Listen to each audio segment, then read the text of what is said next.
أعوذ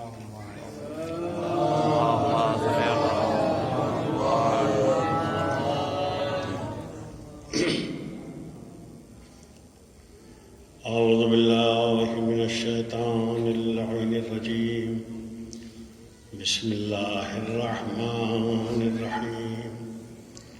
الحمد لله رب العالمين والعاقبة للمتقين والجنة للموحدين والنار للملحدين والصلاة والسلام على أشرف الأنبياء والمرسلين وخاتم النبيين الملقب بطه وياسين ومولانا أبي القاسم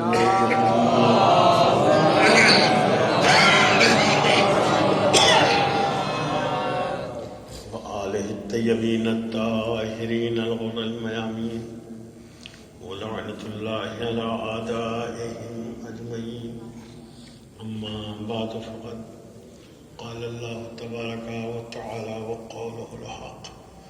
بسم الله الرحمن الرحيم. إن الدين عند الله الإسلام.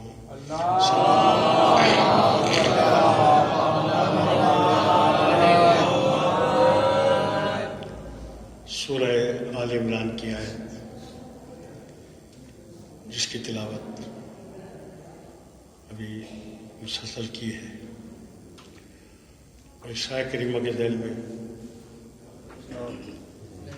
دین فہمی کے عنوان سے جو ہماری ذمہ داری ہے،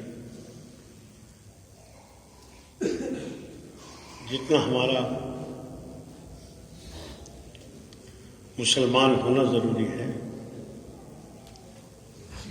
اتنا ہی دین کو پہچاننا بھی ہمارا ضروری ہے۔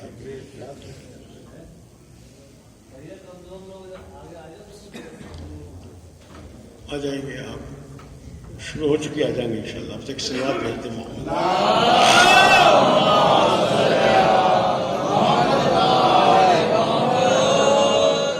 دین کو پہچاننا ہماری دینی زندگی کے لیے ضروری ہے۔ اگر ہم دنیا میں بھی راستے کو نہیں جانتے تو اس راستے پر ہم نہیں چل سکتے۔ اس نوئیڈا جیسی آبادی میں جن پر ہم چلتے ہیں، اس راستے کو نہیں جانتے تو ہم وہاں نہیں پہنچ سکتے جہاں کے لیے ہم چلے ہیں۔ پھر ایسا بھی نہیں ہے کہ آپ جس طرح چاہے چلیں، اپنی سمت کا پہچاننا ضروری ہے۔ آپ دائیں چلیں، بائیں چلیں، ایسا نہیں کہ کیسے بھی چلیں،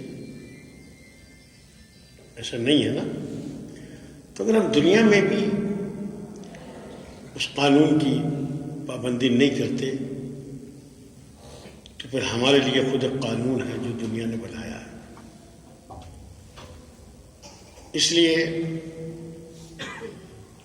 دین یعنی مذہب، جس کے معنی ہے چلنے کی جگہ، مذہب کہتے ہیں چلنے کی جگہ کو، جہاں انسان دین میں چلتا ہے اسے مذہب کہتے ہیں۔ ہمارا اس مذہب کو پہچاننا ضروری ہے۔ جتنا آپ سمجھتے ہیں مسلمان ہونا ضروری ہے، اتنا ہی اس کا صحیح سیکھنا بھی ضروری ہے۔ نماز پڑھنا آپ پر واجب ہے۔ جتنا نماز پڑھنا واجب ہے، اتنا ہی اس کا صحیح سیکھنا آپ پر واجب ہے۔ اب رہا کہ ہم کیسے چلتے ہیں، کیسے رہتے ہیں، ہم کیا کرتے ہیں، تو چونکہ ہمارے بعض احباب یہ سمجھتے ہیں کہ ہم دین نہیں بھی جانتے ہیں تو ہمارے سارے کام چل رہے ہیں۔ جو چل جائے وہ ضروری نہیں ہے کہ وہ صحیح بھی ہو۔ کبھی کبھی کھوٹے سکے بھی بازار میں چل جاتے ہیں، لیکن وہ بات صحیح تو نہیں ہوتی۔ اسی طرح اگر ہم دین جانے بغیر اور دین میں ہمارے سارے کام چل رہے ہیں تو اس کو یہ نہ سمجھنا چاہیے کہ ہمارا کام چل رہا ہے، چونکہ ہمیں یہاں سے کہاں جانا ہے اس کا ہمیں معرفت ہونی چاہیے۔ اس لیے میں نے دین فہمی کے عنوان سے جو تھوڑا موضوع جسے ہماری زبان میں کہتے ہیں خشک موضوع، دیکھیے اگر مزے لینا ہے تو اس کے لیے مجلسیں نہیں ہیں، مزے کے لیے بریانی کے ٹھیلے ہیں، تحری، بریانی، کھچڑا، حلیم، یہ جائیے بازار میں کھائیے، مزہ آئے گا انشاءاللہ۔ تو دین کوئی مزے اڑانے کی چیز نہیں ہے، دین ذمہ داری کی چیز ہے۔ اس کو میرے جوان محسوس کریں گے، انشاءاللہ میں آپ کی خدمت کروں گا۔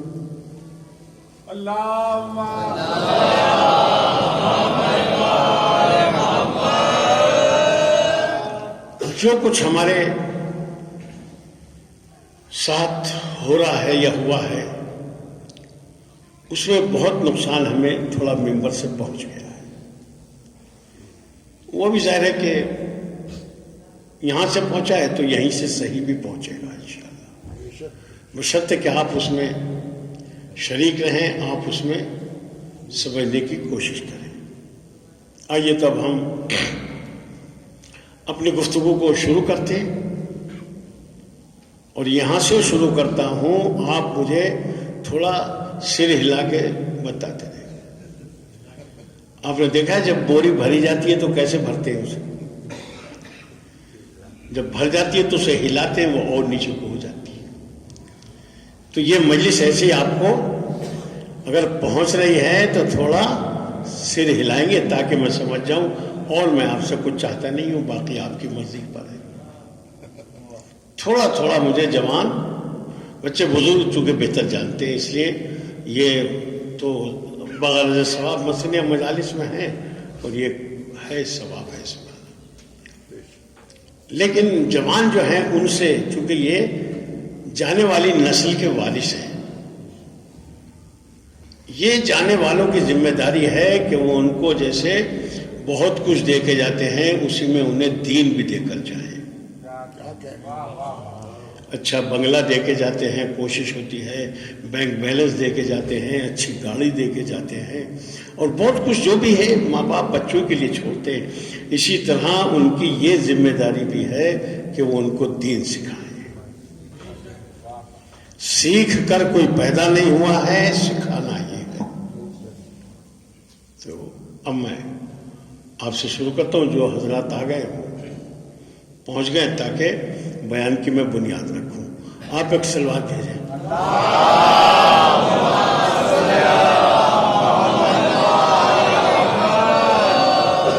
جو ہم پریشانی میں مبتلا ہوتے ہیں وہ کہاں سے ہوتے ہیں؟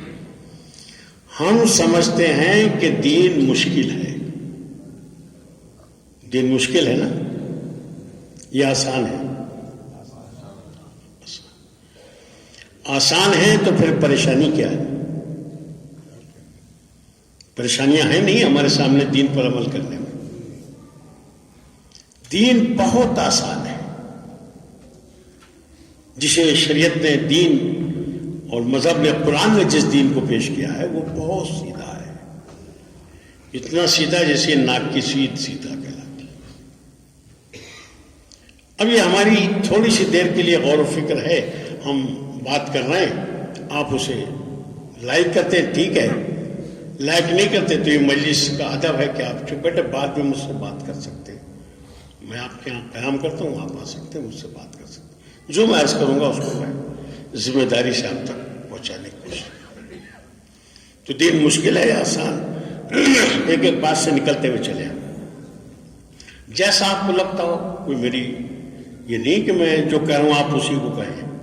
اگر آپ کی سمجھ میں کوئی اور بات آتی ہے تو آپ مجھ سے بات کر سکتے ہیں، یا تھوڑا سا اگر چاہیں جاننے کے لیے تو آپ ایسا بھی کر سکتے ہیں کہ آپ ہاتھ اٹھا کے مجھ سے بات کریں.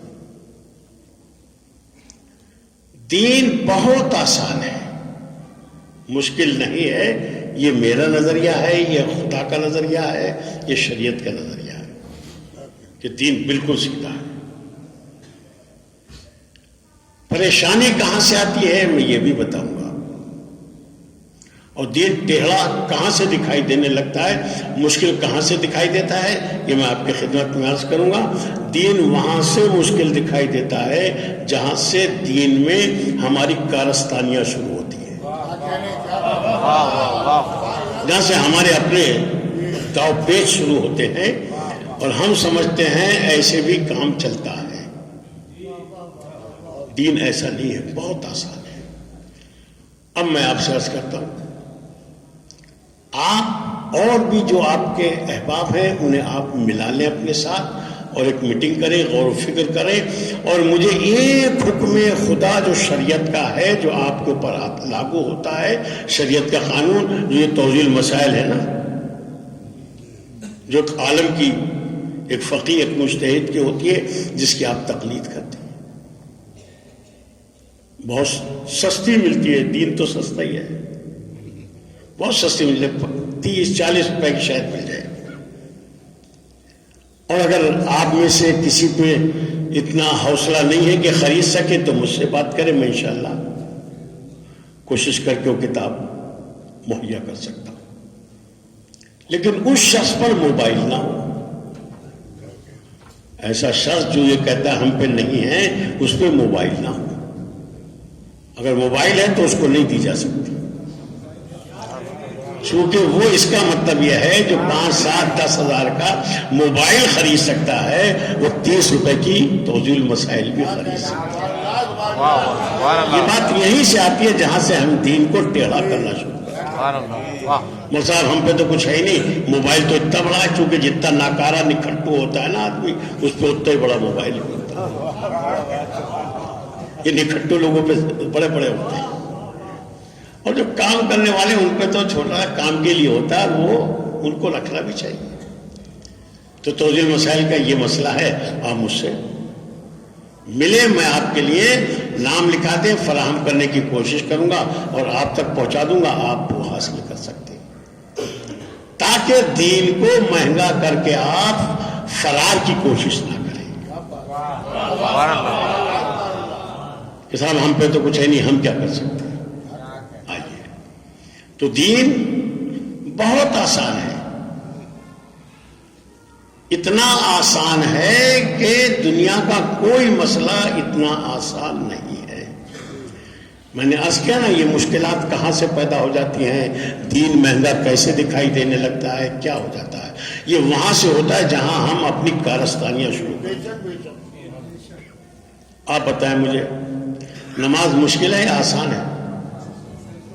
بہت آسان ہے نا. اچھا، جو آسان ہوتا ہے اسے ہم آسانی سے کر لیتے ہیں کہ نہیں کر لیتے؟ کر لیتے ہیں. پانی آپ کے پاس ہے، پینا مشکل ہے یا آسان ہے؟ وہ تھوڑا ادھر دور رکھا ہے تو وہاں سے پینا آسان ہے یا مشکل ہے؟ بالکل آسان ہے. ٹھیک، نماز آسان ہے یا مشکل ہے؟ آسان ہے. اب وہ بچے تھوڑا غور کریں گے کہ اس آسان کام کو وہ کیوں نہیں کر پاتے، کیوں نہیں کرتے. آسان ہے نا. تھوڑا کوئی اگر مشکل کسی کو لگ رہی تو مجھ سے پوچھے، وہ یہاں سے مشکل ہے، اس جگہ مشکل ہے. سارے دن میں 17 رکعت نماز آسان ہے، مشکل ہے ہی نہیں. اب دیکھیں، اگر یہ کوئی کہے کہ جی میں تھوڑا سا مریض ہوں، مثلا میں مریض ہوں، اور بھی سب کھول لیں، کسی کا ضروری فون آ سکتا ہے، بھائی آپ مصروف لوگ ہیں،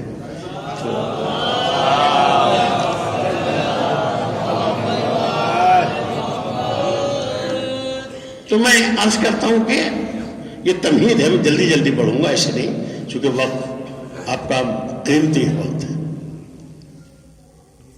تو نماز آسان ہے یا مشکل ہے؟ آسان ہے. اب ایک شخص یہ کہہ سکتا ہے کہ میں نماز کو کھڑے ہو کے نہیں پڑھ سکتا مسئلہ. تو شریعت نے کچھ بتایا یہاں اگر کھڑے ہو کے نہیں پڑھ سکتے تو چھوڑ دو, پڑھو ہی مت, بیٹھ کے پڑھ لو.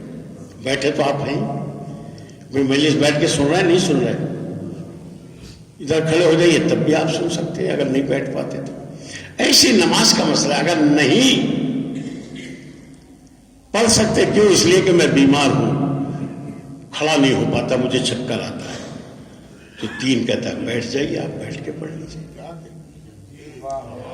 کہا میں بیٹھ کے بھی نہیں پڑھ سکتا, کہا تو لیٹ جائیے, لیٹ کے پڑھ لیجیے. اتنا بھی نہیں کر سکتا, کہا اشاروں سے پڑھ لو. گونگے بھی ہم نہیں تو پیدا کیے, ہم جانتے ہیں گونگوں کی زبان. آپ نہیں سمجھتے گونگا کیا کرا ہے, خدا کہتا ہے اسے میں نے پیدا کیا, میں جانتا ہوں. یہ خدا نے کیوں رکھا ہے؟ کیا خدا اس کا بھوکا ہے معاذ اللہ کہ وہ آپ سے نمازیں پڑھوا کے کچھ اپنا اقتدار قائم کرے؟ نہیں, خدا کہتا ہے یہ سب تمہارے لیے ہے,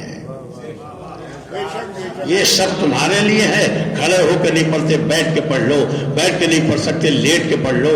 چونکہ ہم سے رابطہ رکھنے کا نام دین ہے, ہم سے رابطہ مت توڑو. اللہ سے رابطہ توڑنے کا نام بے دینی ہے. اس سے رابطہ مت توڑو, یہی دین ہے. کتنی بھی آپ کو کوئی پریشانی کہیں سے دکھائی دیتی ہے, میں وضو نہیں کر سکتا, تو نہ کرنے کی کئی وجہ ہو سکتی ہے. ان میں آپ تھوڑا دیکھیں, کتابوں میں سب لکھا ہوا ہے. نہیں پڑھ سکتے تو تیمم کر لو. پانی نقصان دیتا ہے کا تیمم کر لیجیے.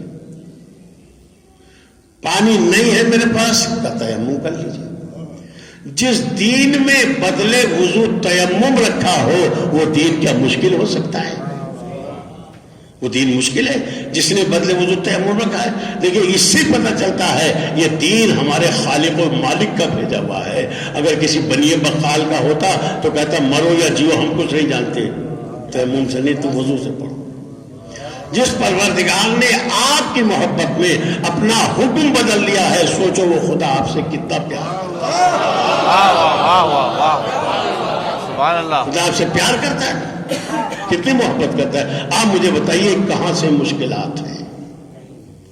اور بہت باتیں کہی جا سکتی ہیں, آپ سے بتائی جا سکتی ہیں, لیکن آپ بس ایک بات کو یاد رکھیں, اور وہ یاد یہ ہے کہ یہ حکم خدا ہے. بغیر حکم خدا کو مانے کسی بندے کی کوئی قیمت نہیں ہے, کوئی اہمیت اس بندے کی دین میں نہیں ہے.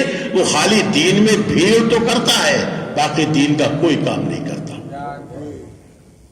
اس لیے دین ایک قانون اساسی ہے, بنیادی قانون ہے.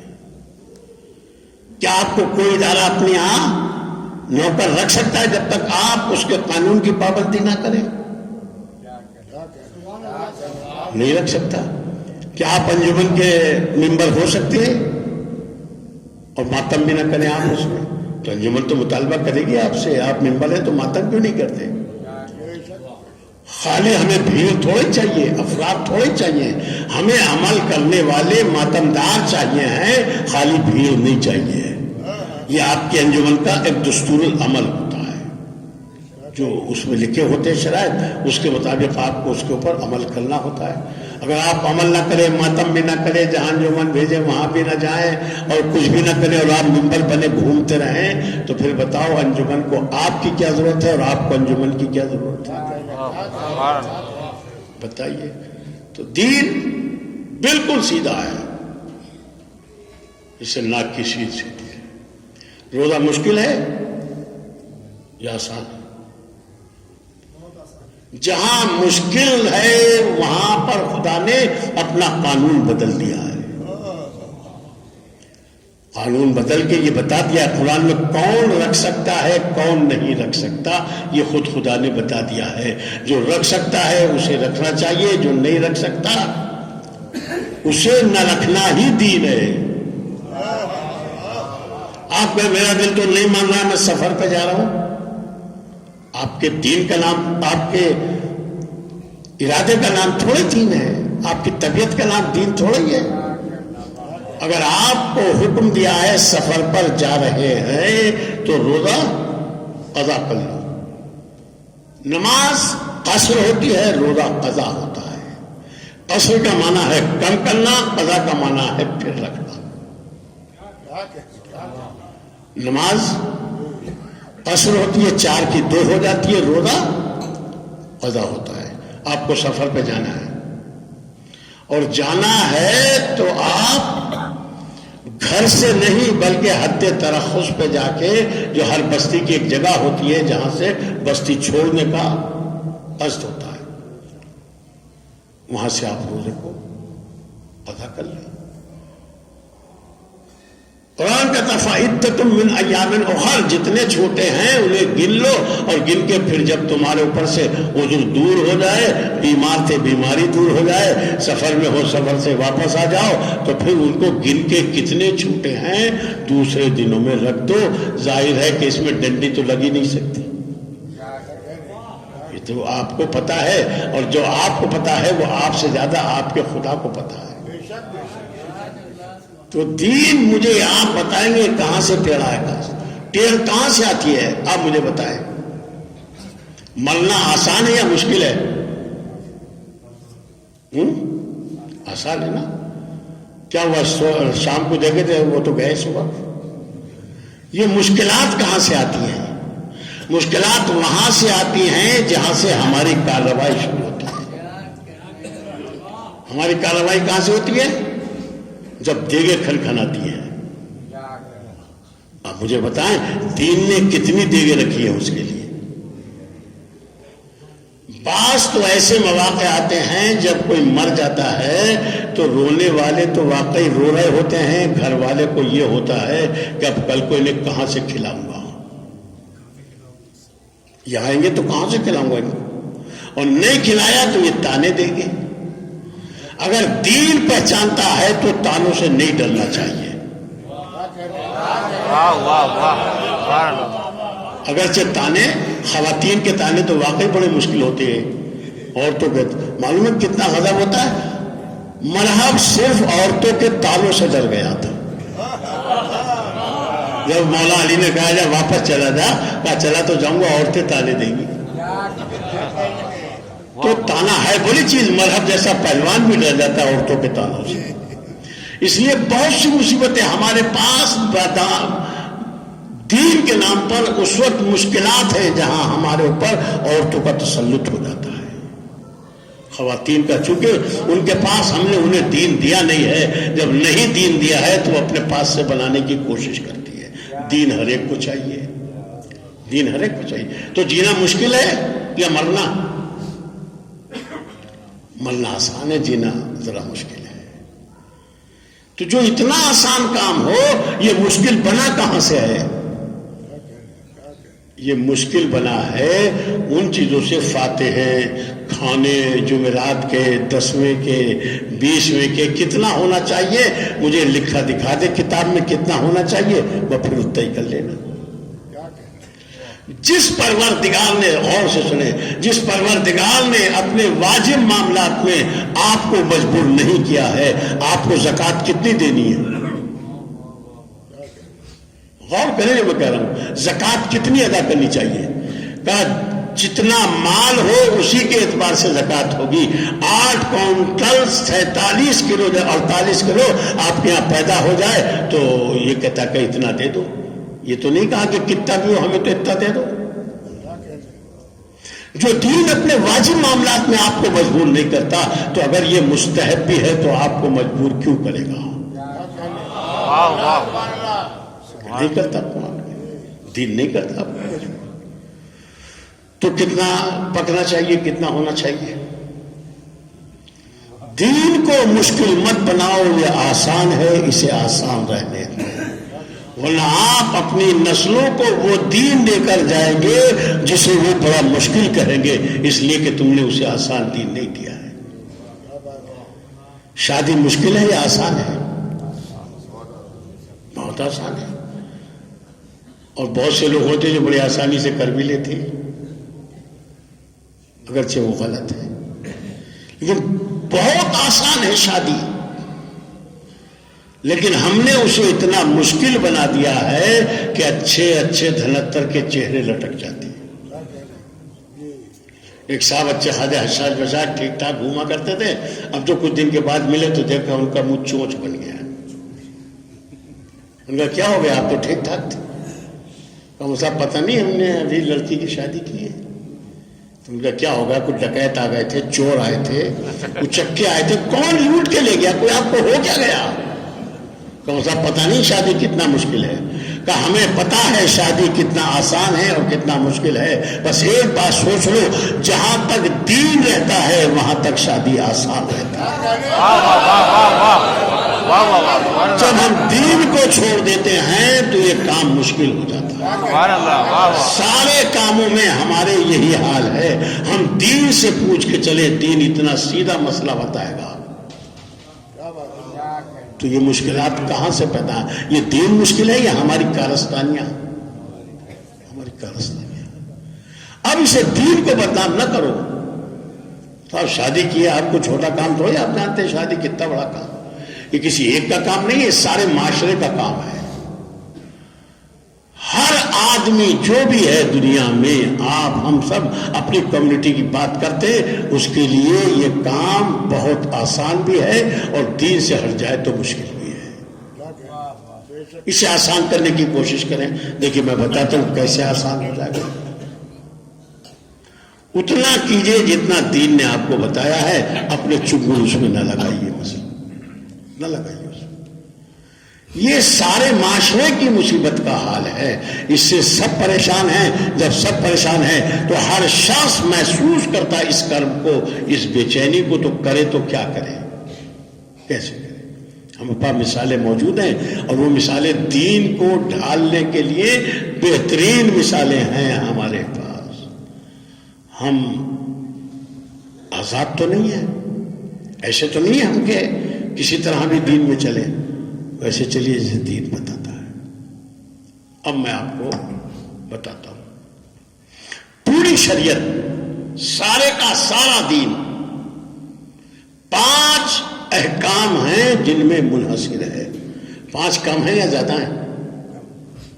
کم ہے 5 تو 12. تو 5 احکام میں منحصر ہے پوری شریعت. کتنی بڑی شریعت. چھٹا کوئی حکم نہیں ہے, صرف 5 حکم ہیں. میرے بچے اس کو یاد کر لیں تو بہت اچھا فائدہ دے گا. بس عمل کرنے سے پہلے مجھے ان 5 میں غور کرنا پڑے گا کہ ان کی میرے لیے کیا حیثیت ہے. آپ جو بھی کرتے ہیں یا تو وہ واجب ہوتا ہے, واجب جانتے ہیں, سنا تو ہے دن بھر میں کہیں نہ کہیں سے کان میں آواز پہنچی جاتی ہے, 2 رکعت صبح کی پڑھتا ہوں واجب قربت اللہ. اگر آپ واقعی نمازی ہیں تو پھر آپ کو یہ لفظ سنائی دیتا ہے, تو اپنے کان میں اپنے منہ کی آواز. تو واجب جسے بہرحال کرنا ہے, کسی حال میں چھوڑنا نہیں ہے. جہاں چھوڑا جا سکتا ہے وہاں شریعت نے بتا دیا ہے. تھوڑی کوشش کرے, جدوجہد کرے. توضیح المسائل آپ خرید لیں, یہاں ایران کلچر ہاؤس سے بھی مل جائے گی آپ کو, کوئی مشکل چیز نہیں ہے. جس گھر میں پنکھا, کولر, یہ وہ سب لگا ہے, کیا اس میں 35-30 روپے کی توضیح المسائل نہیں خریدی جا سکتی؟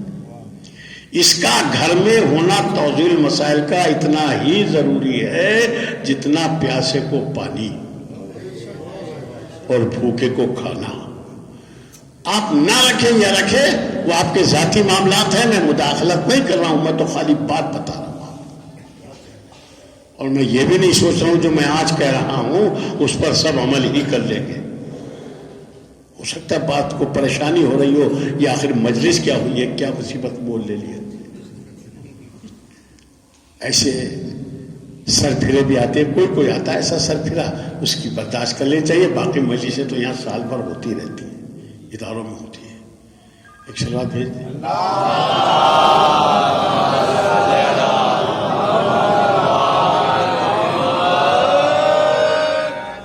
تو ہم جو بھی کرتے ہیں, جو بھی پوری زندگی میں, شریعت میں نہیں کہہ رہا ہوں میں, اپنی نجی زندگی میں بھی جو بھی کرتے ہیں ہم, 5 ہی میں سے کوئی نہ کوئی ہوتا ہے. یا تو وہ واجب ہوتا ہے, جسے اللہ نے کہا ہے یہ تمہیں کرنا ہوگا، یا پھر وہ حرام ہوتا ہے جس کو آپ نہیں کر سکتے۔ واجب کو چھوڑنا نہیں ہے، حرام کو کرنا ہے۔ انہی دونوں کی بغل میں ایک ایک حکم اور ہے۔ حرام کی بغل میں ہے مکروہ، واجب کے برابر میں ہے مستحب۔ اب اگر آپ کوئی ایسا عمل کرتے ہیں کہ واجب کو چھوڑ کے مثلا ہم مستحب کام انجام دیتے ہیں، مثلا واجب چھوڑتے مستحب انجام دیتے، تو مولا کائنات نہج البلاغہ میں ارشاد فرماتے ہیں جس نے حاصلہ دے دے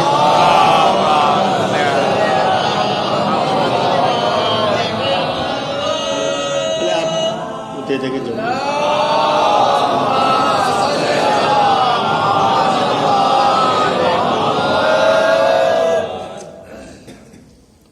واجب کے بالکل برابر میں مستحب ہے، حرام کے بغل میں مکروہ۔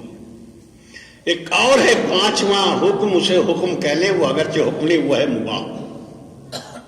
مباح کا مطلب ہے کہ چاہے آپ کریں چاہے نہ کریں، مثلا آپ چاول کھائیں چاہے روٹی کھا لیں، مباح ہے دونوں چیز، یعنی جائز کام کو کرنا ہمارے لیے یہ مباح کہلاتا ہے۔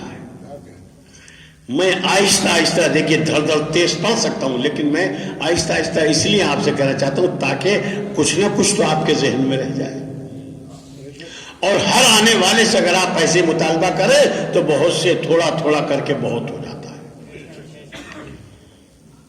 واجب کا مطلب ہے جسے کرنا ہی ہے، حرام کا مطلب ہے جسے کرنا ہی نہیں ہے، اس کے برابر میں مباح ہوتا ہے۔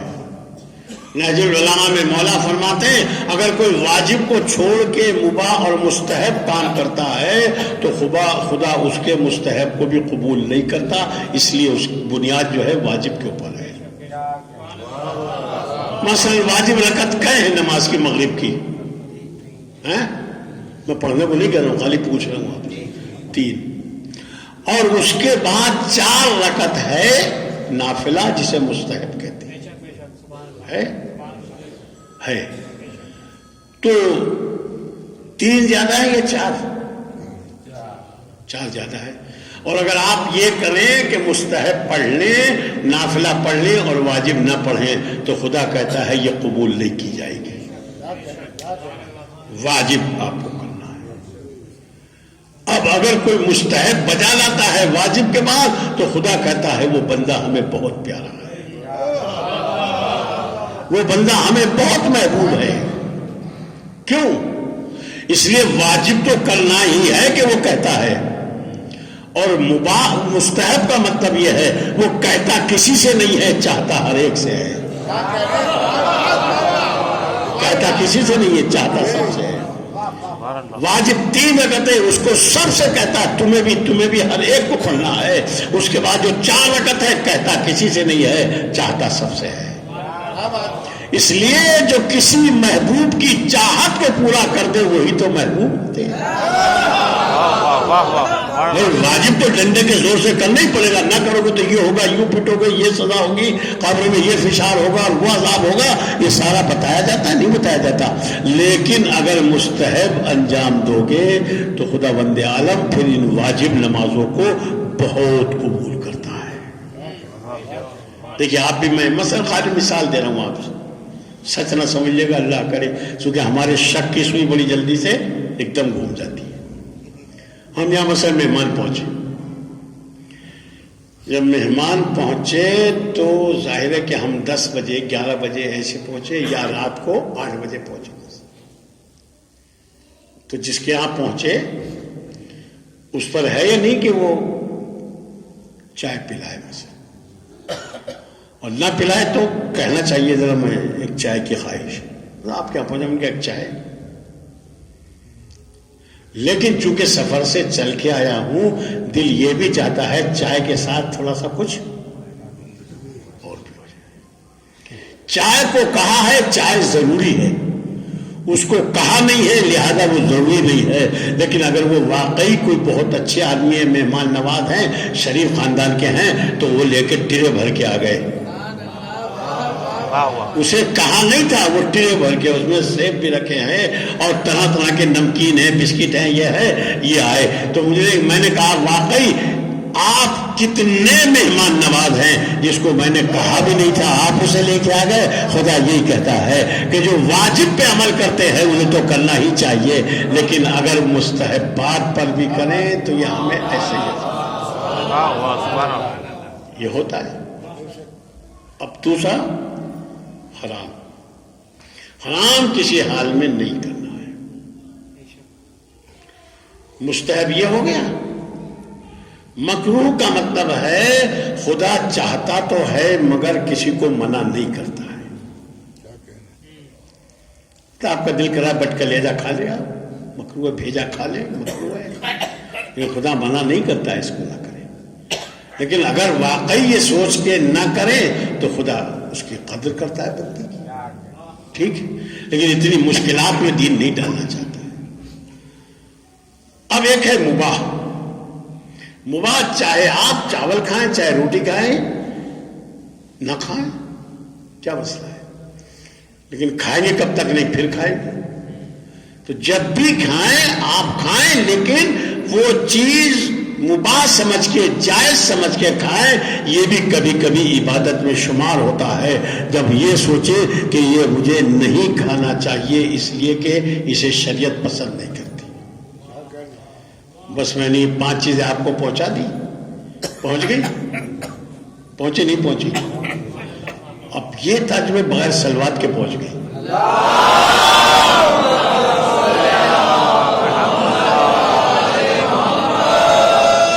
اب میں آپ کو شریعت کا طور طریقہ بتاتا ہوں کہ یہ جو 5 کے 5 ہیں یہ حکم خدا آپ کو کیسے پہنچتے ہیں، کس طرح پہنچ جاتے ہیں آپ۔ بڑا مشکل کام ہے، آپ کے لیے مشکل نہیں ہے۔ جو علماء، فقہاء، مجتہدین، مراجع کرام ان کو آپ تک پہنچاتے ہیں ان کو کتنی مشکلوں سے گزرنا پڑتا ہے۔ ایک ایک حکم خدا شریعت سے نکالنے کے لیے جہاں سے نکلتے ہیں، کہاں سے نکلتے ہیں، میں جلدی جلدی بتاتا ہوں تاکہ دیر نہ ہو جائے۔ ایک حکم خدا نکالنے کے لیے 5 بڑے بڑے سمندر ہیں جس میں ایک فقیہ مجتہد غوطہ لگا کے تب حکم خدا نکالتا ہے۔ آپ سمجھتے ہیں جی کسی کے آگے واجب لکھ دیا، کہیں حرام لکھ دیا، کہیں مکروہ لکھ دیا، کہیں مجھ سے بھی، ایسا نہیں ہوتا۔ ایک ایک فقیہ ایک مسئلہ نکالنے کے لیے اگر رکاوٹ پیدا ہو جائے تو اپنی جان دے کے شہادت حاصل کرتا ہے، لیکن حکم خدا کو قائم کرتا ہے۔ شہید ثالث آگرے میں ہیں، کہاں پہ شہید ہو گئے، کیوں شہید ہو گئے؟ یہ اخباری علماء کے بس کی بات نہیں ہے ایسی شہادت قبول کرنا۔ یہ ان علماء کا کام ہے جو اصولی ہیں، جو دین کے اوپر اصول کے ذریعے سے عمل کرتے، فقہ پر عمل کرتے، وہ لاتے نکال کے۔ شہید ثالث علیہ رحمہ آگرے میں تھے، لاہور تھے، لاہور وہاں سے بلایا جاتا، انہوں نے کتاب لکھی، دیکھیے آپ سے ذرا محسوس کریں، ایک کتاب لکھی احقاق الحق، اور وہ جواب لکھا روز بہان کی کتاب ابطال الباطل کا، جس میں 1200 دلیلیں صرف خلافت بلا فصل امیر المومنین کے اوپر ہیں۔ اگر پڑھ لکھ کے ذاکر ممبر تک آتا ہے تو وہی دلیلیں ہیں جن کو دیتا ہے۔ اور ویسے تو آپ سن رہے ہیں کیا کیا ہو رہا ہے، اور کیا کیا اس وقت موبائل پر آپ کو تو زیادہ آ رہا ہوگا، کیا کیا مصیبت آئی ہے، کیسے ہوا ہے۔ اگر میں بیان کروں تو ایک مجلس تو اس کے لیے چاہیے کہ آپ کے ساتھ کیا ہو رہا ہے۔ بہت سیدھا راستہ ہے، چنانچہ ہوتا یہ ہے کہ کتاب لکھی اور بادشاہ کے سامنے پیش کی، اور یہ لکھا کہ یہ کتاب مسلک عوام کے لیے، اہل سنت کے، یہ بہت خلاف ہے کتاب، لہذا ان سے جواب لیا جائے کہ ایسا انہوں نے کیوں کیا ہے۔ اگر جب انہوں نے جواب لکھا تھا، خود کتاب اپنی پہلی نہیں کی تھی، کتاب چغلی کھائی علماء نے، بہت بڑے بڑے اہل سنت کے علماء تھے، انہوں نے چغلی کی اور ان کے لیے یہ حکم دیا کہ یہ واجب القتل ہے، ان کا قتل واجب ہے۔ انہیں لاہور سے آگرے بلایا گیا، بہت نحیف ہو گئے تھے، بہت کمزور ہو گئے تھے، لاغر۔ بادشاہ بلا کے پوچھا کتاب آپ نے لکھی ہے؟ کہا جی ہاں میں نے لکھی ہے۔ تو کہا یا تو اسے واپس لے لو یا تمہاری جان جائے گی۔ میں اپنے الفاظ واپس لے لیتے، مثلا ضائع کراتے تھے تو کتاب تو ضائع ہو جاتی، خود بھی تو مر ہی جاتے، بھائی 70 سال کے تو تھے اور 10 سال میں مر جاتے، وہ مر ہی جاتے۔ لیکن کتاب نے شہادت دے کر، انہوں نے کتاب بچا کر اپنے کو ہمیشہ کے لیے زندہ کر لیا۔ آپ کا بھی دل چاہتا ہوگا ان کے مزار تک جائیں، اور جانا چاہیے۔ ادھر ادھر کی درگاہوں پہ دھکے کھانے سے بہتر ہے کہ ہمیں وہاں شہید کی بارگاہ میں جانا چاہیے، وہاں شہید ہے۔ تو کہا کہ اسے یا تو واپس لو یا جا دو۔ تو انہوں نے کہا کہ ہم حکم خدا کے بغیر کچھ نہیں کر سکتے، اللہ سے پوچھ لیں، اللہ سے پوچھ لیں۔ تو انہوں نے استخارہ کیا۔ استخارے کا انداز بالکل الگ تھا۔ انہوں نے زمین سے ٹھیکری اٹھائی اور ٹھیکری پر ایک طرف وہ آیت لکھی جو حضرت نوح علیہ السلام نے قوم جفاکار کے مقابلے میں خدا سے کی تھی۔ اس پہ لکھا رب انی مغلوب فانتصر، اللہ میں مغلوب ہو گیا ہوں، میں ان ظالموں کے سامنے تو میری مدد کر دے۔ مدد کیسے؟ تو کر جیسے تو چاہتا ہے، میں ویسے تیار ہوں، تیری مدد کیا ہے؟ تو اب جو اوپر پھینکا اس کو، تو ادھر سے جو واپس آئی تو دوسری طرف لکھا تھا۔ سمجھیے ان علماء کو جنہیں کہا گیا بنی اسرائیل کے مثلیں، دوسری طرف لکھا تھا رب انی مغلوب فانتصر، انہوں نے لکھا، ادھر سے دوسری طرف لکھا ہوا تھا ان کنتا عبدی فاصطبر، اگر میرا بندہ ہے تو صبر کر لے۔ آپ نے اس کی سنگینی کو محسوس نہیں کیا؟ اگر میرا بندہ ہے تو صبر کر لے، پر کہا کہ اب ہم شہادت کے لیے آمادہ ہیں۔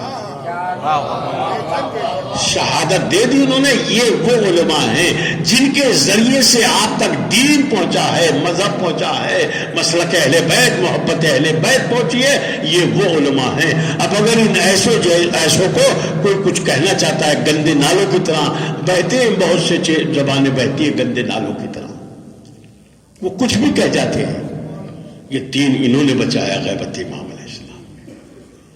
ایک فقیہ، ایک مجتہد اتنا محتاط ہوتا ہے، لہذا آپ محتاط ہو کر ان کے بارے میں لونڈے لپاڑوں کے چکر میں نہ آئیں۔ وہ کیسی زبان کھولتے، گندے نالے جیسے بہتے ہیں، وہ اپنی حیثیت بھول جاتے ہیں، وہ اپنے آپ کو بھول جاتے ہیں، اور دین کو فراموش کر کے اپنی ان باتوں کے ذریعے سے نوجوانوں کو پکڑ کے چکر میں ڈالتے ہیں، اور چکر میں ڈال کے پھر انہیں اتنی دور بھیج دیتے ہیں جہاں سے ان کی واپسی مشکل ہو جاتی ہے۔ دین بہت سادہ ہے اور بہت رنگین ہے، شہادتوں کے ذریعے سے یہ دین بچا ہے۔ غیبت امام علیہ السلام میں ہمارے علماء نے بڑے خدمات انجام دی ہیں، چونکہ واحد شیعہ نظریہ ہے جس کی فقہ زندہ ہے، جس کے مسائل زندہ ہیں۔ کیوں؟ ہمارے ہاں مردہ کی تقلید ہی نہیں ہے، مردہ عالم کی زندہ کی ہے۔ جن کے ہاں مردہ کی جائز ہے، ان کا دین، ان کی شریعت 4 پہ آ کے رک گئی، اور وہ 4 پر کیا ہے؟ ان کے 4 امام ہیں، 4 فقہ ہیں الگ الگ۔ آپ کے 12 امام ہیں، 1 فقہ ہے۔ ہمارے ائمہ 12 ہیں، آواز 1 ہے۔ اس خوش قسمتی کو آپ احساس کرتے ہیں؟ اس لیے میں آپ سے آئیے میں بتاتا ہوں یہ مسائل آپ تک کیسے پہنچتے ہیں۔ میں نے پہلے حساسیت بتا دی، واجب، حرام، مکروہ، مستحب۔ مکروہ کا مطلب میں نے بتایا چاہے کریں چاہے نہ کریں، کریں تو بہتر ہے، نہ کریں تو۔ اب ہمارے ایک بہت بڑے عالم مجتہد جن کا ہماری گردنوں پہ احسان ہے. اگر آپ دینی زندگی جیتے ہیں تو آپ کی گردن پر ان کا احسان ہے، اسے محسوس کریں. باقی چونکہ ہماری عادت واہ واہ کرنے کی تو ہو ہی گئی ہے، واہ واہ نہیں ہوتی تو ہم خود پریشان ہو جاتے، یار کچھ چل ول نہیں رہی مجلس. تو اب اس کے چکر میں نہ پڑے. اس واہ واہ کے ذریعے سے آپ کو نقصان پہنچا ہے. میں صحیح بتا رہا ہوں، اس وقت یہ بات چل گئی تو ذرا پریشانی ہے، اس سے آپ کو نقصان پہنچا ہے. ذاکر کو تو تھوڑا سا مزہ آتا ہے اس سے. واہ واہ تو دیکھیے، واہ واہ عجیب چیز ہے، اگر ٹھکنے میں بھی بھرتے اسے غبارے میں وہ بھی پھول جاتا ہے. ذاکر جو ہے جب زیادہ واہ واہ کرتے ہیں آپ تو یہ بظاہر تو یہاں بیٹھا ہوتا ہے لیکن یہاں ہوتا ہے، اتنی سطحی بات کرتا ہے جیسے نیچے بیٹھ کے بول رہا ہے. اس لیے آپ کے ہاتھ میں ہے، اسے آپ سنبھالیں اور آپ اسے روک کے رکھیں. میں آپ سے بہت گزارش کر رہا ہوں، مجھے بھی اچھی لگتی ہے وہاں جب آپ کرتے تو ایسا نہیں ہے. مجھے بھی لگتا ہے کہ وہاں یار کیا بات کر رہے ہیں لوگ، کتنا مجھے لائک کر رہے ہیں، لگتا تو ہے، لیکن پھر بھی مزے کے سے زیادہ ہمیں چاہیے اصلاح چاہیے. تو ہمارے بہت کتابیں لکھی ہے انہوں نے، پورے ایران کی شیعت کی تاریخ انہی عالم سے وابستہ ہے. کیا بڑے بڑے کام کیے. وہ مجلس سے نہیں پڑھتے خالی واہ واہ لیتے پھرتے تھے، نہیں، وہ عالم تھے. یہ تو ہم جیسے چھوٹے لوگوں کا کام ہے. تو ان کا نام تھا علامہ ہلی. چونکہ آج مجھے محترم نے حکم دیا تھا تھوڑی زیادہ پڑھ دوں تو پڑھ دوں. آپ دیکھیے پیچھے والے اگر سلوات پڑھ رہے ہیں،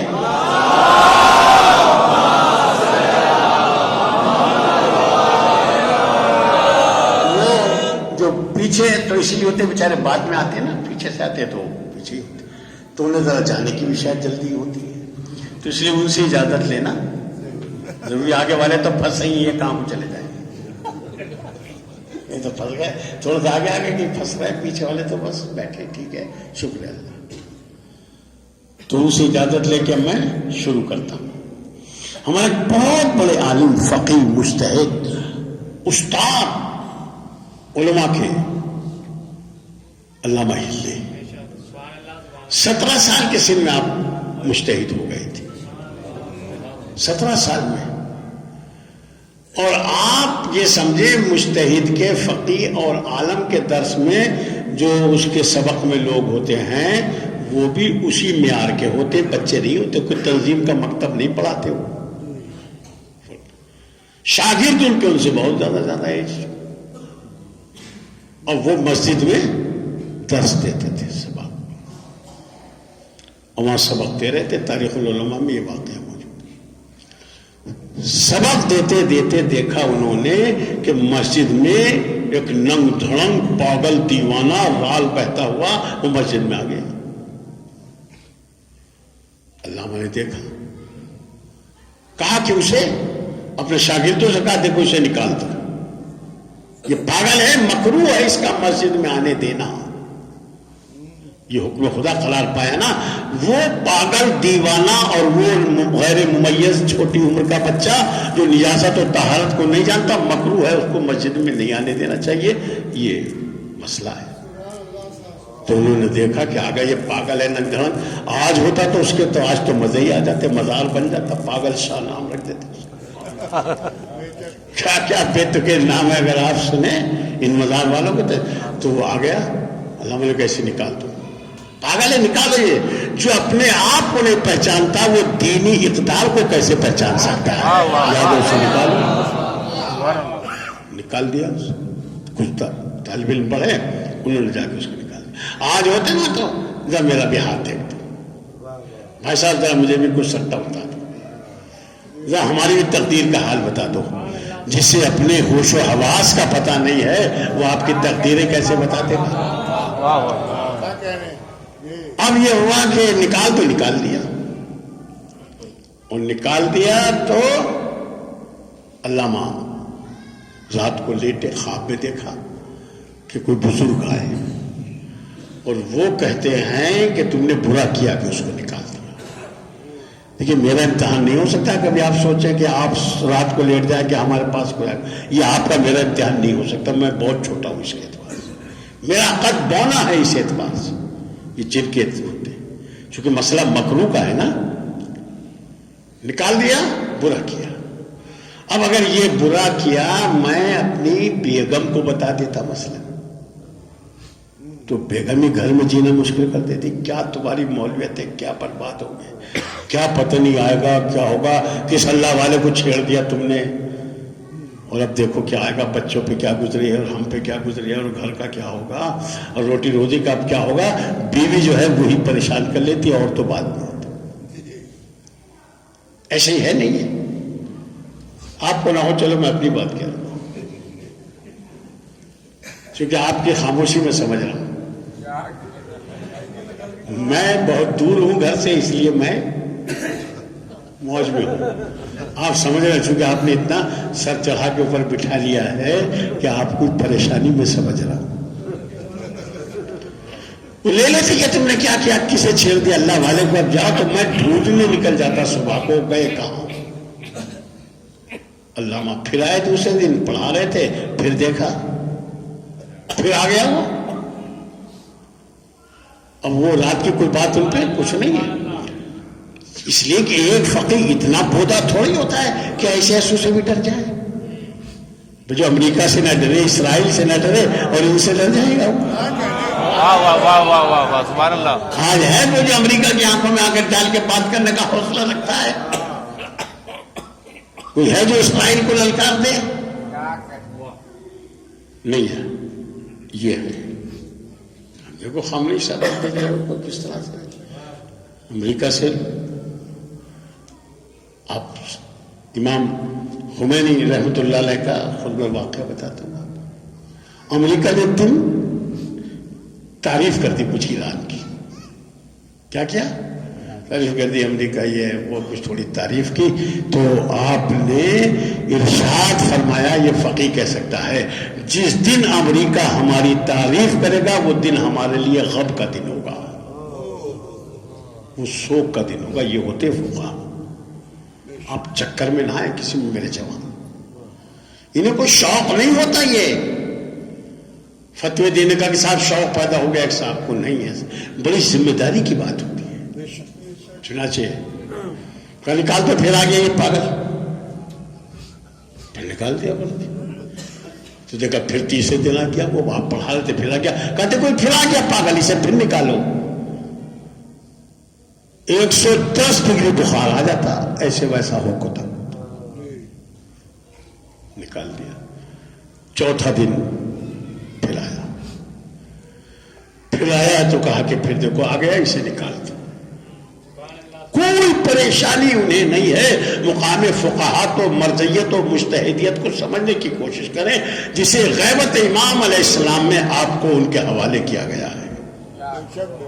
آپ ان کے حوالے کیے گئے غیبت میں. ہم جا رہے ہیں حکم خدا سے, ہماری طرف سے تم پر یہ علماء حاکم ہیں. چنانچہ چوتھے دن جب نکال دیا تو اب پھر آپ بستر پر لیٹے تو ایک مرتبہ وہی بزرگ آئے اور آنے کے بعد کہا تم امتحان میں کامیاب ہو گئے. لیکن میں نے نہ واجب کی بات بتائی ہے, نہ حرام کی بات, صرف مکروہ کی بات بتائی ہے کہ ایک فقیہ کس طرح مکروہ کے مقابلے میں اڑ جاتا ہے اور سوچے اگر ہم ہی مکروہ کو انجام دیں گے تو امت تو اس سے آگے ہو جائے گی. لہذا کہا ہم امتحان لے رہے تھے, تم امتحان میں کامیاب ہو گئے. پھر وہی کہتے اچھا یہ بتاؤ جب ہم نے پہلے دن منع کیا تھا تو مانے کیوں نہیں تھے؟ دوسرے دن مان جاتے, تیسرے دن مان جاتے. تو آپ نے کہا کہ آپ جب تک بھی آتے میں نہ مانتا. اب سنیں دلیل سنیں. اس لیے آپ کبھی تک بھی آتے تو میں نہ مانتا. کیوں؟ اس لیے حدیث معصوم کی ہے, مجھے اس کا یقین تھا. اور آپ کو میں پہچانتا نہیں تھا, لہذا آپ کی معرفت نہیں تھی, مجھ پہ آپ کی اطاعت واجب نہیں تھی. اور حدیث کا علم تھا کہ معصوم کی ہے. آپ سمجھ رہے ہیں؟ کوشش کریں. کیسے حکم خدا طے ہوتا ہے, کیسے یہ شریعت آپ تک پہنچتی ہے. آپ سمجھتے یہ بیٹھے ہوئے کہیں گدوں پہ بیٹھے ہوتے ہوں گے, ایئر کنڈیشن میں. ایئر کنڈیشن کو بڑی بات ہے, آپ جانے کتنے لوگ بیٹھتے ہیں اس میں, ایئر کنڈیشن میں ہوتے ہوں گے, کہیں حرام لکھ دیا, کہیں واجب لکھ دیا, کہیں مکروہ لکھ دیا. ایسا نہیں ہوتا ہے. یہ شریعت بڑی آفاقی ہے, اس کا نظام ہے, اس کا سسٹم ہے. اگرچہ میری کیپیسٹی اتنی نہیں ہے کہ میں اس سارے کو حاوی آ سکوں, کیونکہ وہ بہت بڑا کام ہے, لیکن جتنا جانتا ہوں اتنا بتانا میرے اوپر واجب ہے. اور آپ جتنا جانتے, دین نے آپ پہ بھی واجب رکھا ہے کہ اسے پہنچائیں. اسی کو شریعت امر بالمعروف کہتی ہے اور نہی عن المنکر کہتی ہے.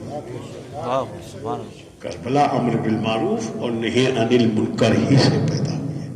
تو میں نے یہ بتا دیا.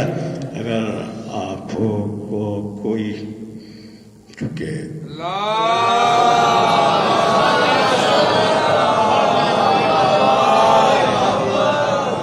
ایک گھنٹہ ہو گیا, دیکھیے میرا وقت تو پورا ہو گیا. اب تو جتنا وقت آپ دے دو گے اسے.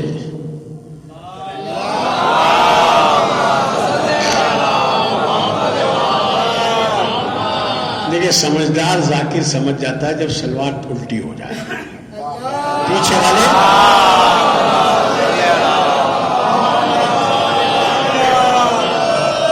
جب پیچھے والے زیادہ پڑھنے لگے تو ذاکر سمجھ جاتا اب حالات ٹھیک نہیں ہے.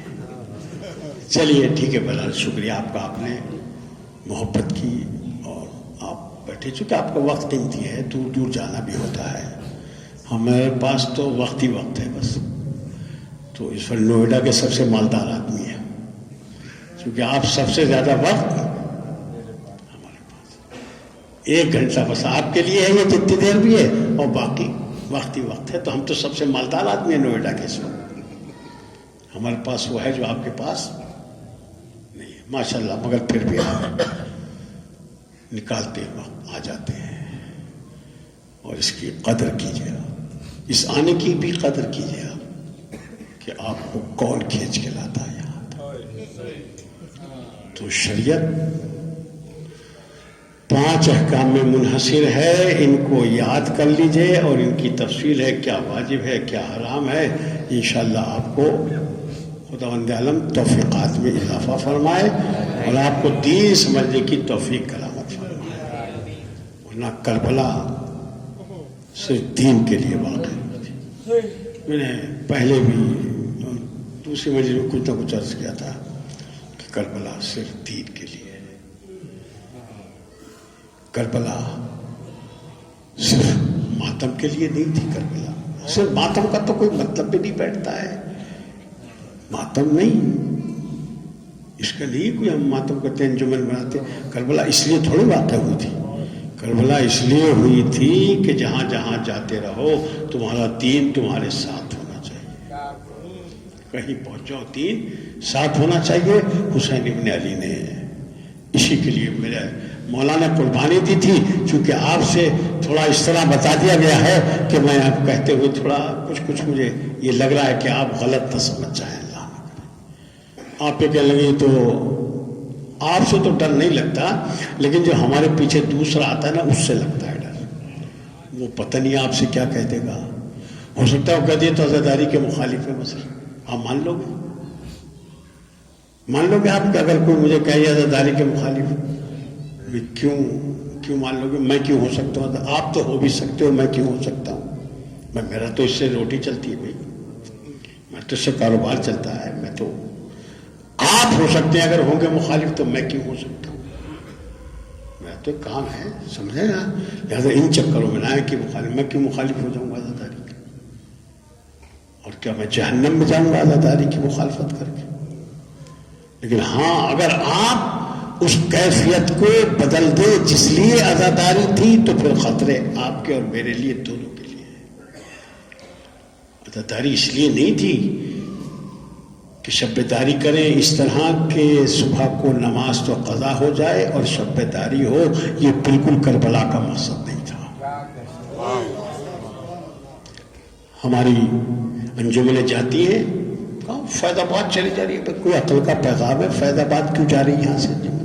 یہاں سے ادھر نوئیڈا سے نہیں، ہمارے بنارس جا رہی ہے، اور کہاں کہاں اتنی دور کیوں جا رہے ہیں؟ کیا مطلب ہے؟ جبکہ بستیاں آبادیاں قریب قریب ہیں. مثلا آپ کے یہاں بستی والے کیے بیٹھے، ان کے یہاں گولی سے قریب نوگاواں اتنی بڑی بستی. ادھر کو جائیے پھندیڑی ہے، اور جائیے تو بجنور میں بہت انجمن. اب یہ کیا میں تو جونپور سے بلاؤں گا انجمن. کیا بات ہے، کیوں بلاؤ گے؟ کیا وجہ ہے اس کی؟ کوئی دین کا رجحان ہے؟ کوئی دین پیش کرتا ہے اس بات کو؟ کہتا ہے یہ صرف انجمنوں کی باتیں ہیں کہ ان سے فنڈنگ کر کے جو صدر سیکریٹری ہوتے اور اپنی مرضی سے پیسے کو خرچ کرتے ہیں. پیسہ آپ کا ہوتا ہے، خرچ وہ کرتے اپنی مرضی سے. جب آپ کا پیسہ ہے تو آپ کو کوئی حق نہیں ہے سوچنے کا، کہنے کا کہ بھائی کیا کر رہا ہے. بس میں نے ہمت کر کے بات پہنچا دی، اگرچہ یہ میں جان رہا ہوں کہ آپ کے ذہن اس وقت کچھ ذہن ضرور ہوں گے جو الٹی چرخی گھوم رہی ہوں گی. اس لیے حسین علیہ السلام کی عزاداری یہ ہماری ذمہ داری ہے، اس کو ہمیں سمجھنا چاہیے. اس کے ذریعے سے دین کا احیاء ہونا چاہیے، دین کو اس سے حیات ملنی چاہیے. اس کے علاوہ حسین علیہ السلام کا کوئی پروگرام نہیں تھا، صرف یہی تھا. چنانچہ آپ نے کربلا میں بھی رات میں نے عرض کیا تھا ایک مجاہد کا تذکرہ، تاکہ میرے اس موضوع سے ملحق ہو جائے کہ کیا عظمت ہے کربلا میں بھی ایک فقیہ کی. حسین علیہ السلام نے ایک خط لکھا ایک فقیہ کو. کب؟ جب آپ نرغہ عطا میں گر گئے. خط لکھا، اور کس نے؟ جناب زینب کی فرمائش پہ لکھا. چونکہ زینب کو، شہزادی کو بڑا اچھا لگتا تھا اگر کوئی یہ کہتا تھا کہ حسین کی مدد کے لیے فلاں آ گیا.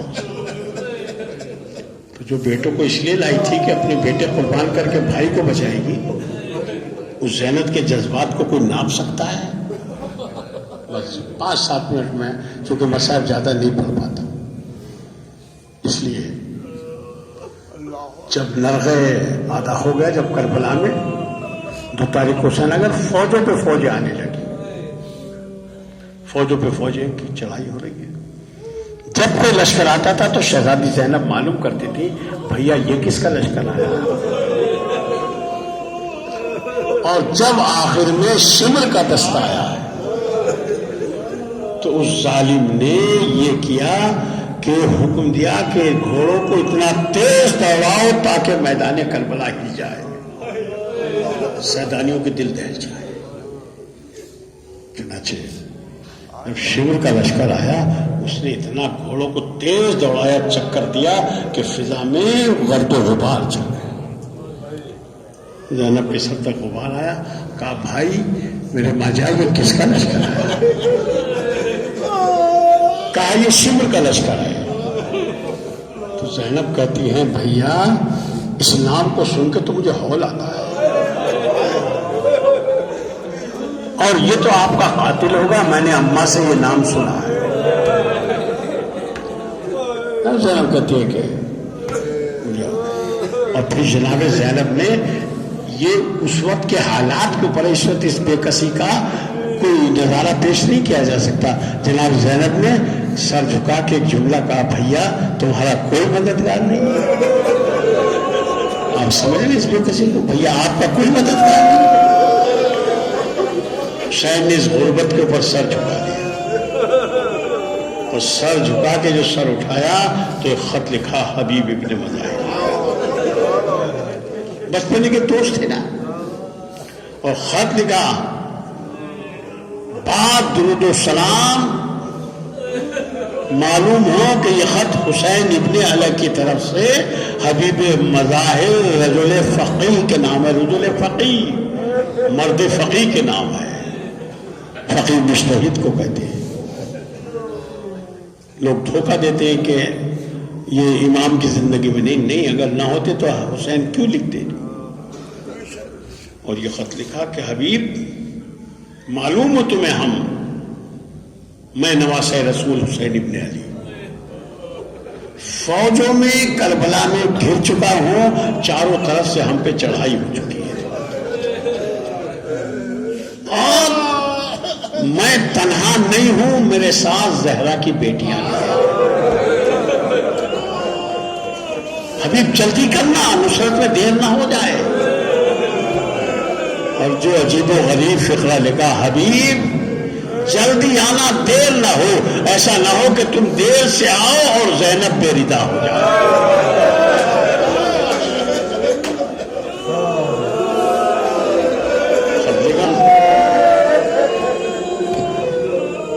قاصد کو دیا، قاصد بچتا بچاتا چوتھوں کے حالات کوفے کے خراب تھے، ناکہ بندی کر دی گئی تھی، پہنچا جا کے سیدھے ساتھ کہا کون؟ کانا برید الحسین، میں حسین کا قاصد آیا، نام سنا، حبیب ننگے پیر ننگے سر، خط پڑھا، پڑھتے جاتے روتے جاتے، بوسہ دیا، پیشانی سے لگایا اور کہتے ہیں مولا مصیبت عظیم معلوم ہوتی ہے، میرے دل کی دھڑکن بتا رہی ہے۔ غلام سے کہا جلدی جاؤ، گھوڑے کو تیار کرو اور میں آتا ہوں۔ بچتے بچاتے ادھر سے چلے، گھوڑے کو تب جانے میں دیر ہو گئی تو دیکھا گھوڑے سے کھڑا غلام یہ کہہ رہا تھا کہ اگر میرے مولا آؤ تھوڑی دیر نہ آیا تو میں سوال کر جاؤں۔ انہوں نے سنا، کہا کہ مولا مصیبت عظیم ہے، مجھے لگ رہا ہے، غلام تک جان دینے کو تیار ہے، میں بس آیا چاہتا ہوں۔ گھوڑے پر سوار ہوئے، غلام سے کہا میں نے تجھے آزاد کیا، اس نے کہا مولا جب عزتوں کا وقت آیا تو مجھے آزاد کر۔ چلے غلام میں چلا، حبیب بھی چلے، اور ایسا لگا جیسے حسین خیمے سے باہر بیٹھے انتظار کر رہے تھے کہ آنا چاہیے تھا، کیوں نہیں آیا؟ اس لیے اس کا نام تو محضر شہداء میں ہے، اسے آنا چاہیے۔ چنانچہ حسین دیکھ رہے تھے کوفے کی طرف سے گردن اتارو، حسین کہتے بیٹا اکبر چلو، کہیں اتنے رتبے ملتے ہیں جتنے یہاں دیے گئے، چلو اکبر چچا حبیب آ گیا، بھیا پاس چلو میرا دوست حبیب آ رہا ہے، اتارو سنبھل کے۔ آئے اور جب پہنچے وہاں پر تو ایک مرتبہ حسین اپنی کرسی سے کھڑے ہو اور کہا حبیب شکر ہے اللہ کا تم آ گئے، اور ابھی ہمارے لیے تمہاری مدد کی ضرورت ہے، تم آ گئے۔ اور میں ایک مرتبہ گھوڑے سے عباس نے بازو تھاما، عزتوں کا ٹھکانہ ہے، علی اکبر نے بازو تھاما، اور حسین آگے بڑھ کے گلے سے لگاتے اور شکریہ ادا کرتے، حبیب تم آ گئے، زینب بے ردا نہ ہو سکے تم آ گئے۔ اور یہ آواز ابھی حسین باتیں کر ہی رہے تھے، اور باتیں کرتے کرتے یہ آواز جب خیمے کے اندر پہنچی تو ایک مرتبہ جناب زینب نے کہا فضا ذرا جا کے دیکھو تو میرا ماجایا کس سے باتیں کر رہا ہے۔ آئے کہا شہزادے معلوم کیا ہے جناب زینب نے، آپ کس سے محو گفتگو ہیں؟ کہا جاؤ کہہ دو جا کے حسین تمہارے بھائی کی نصرت کو آ گئے۔ زینب کے لیے اس سے بڑا فخرہ نہیں ہو سکتا تھا۔ میں ایک مرتبہ کہا جا کے فضا ذرا کہہ دے فاطمہ کی بیٹی سلام کہنا، اور مجھے سننا تھا کہ حبیب نے سر و سینہ پیٹ لیا، اے اللہ یہ کیا وقت آ گیا، شہزادیاں غلاموں کو سلام کہلا رہی ہے، اے اللہ زینب کا پردہ بچا لے، الہی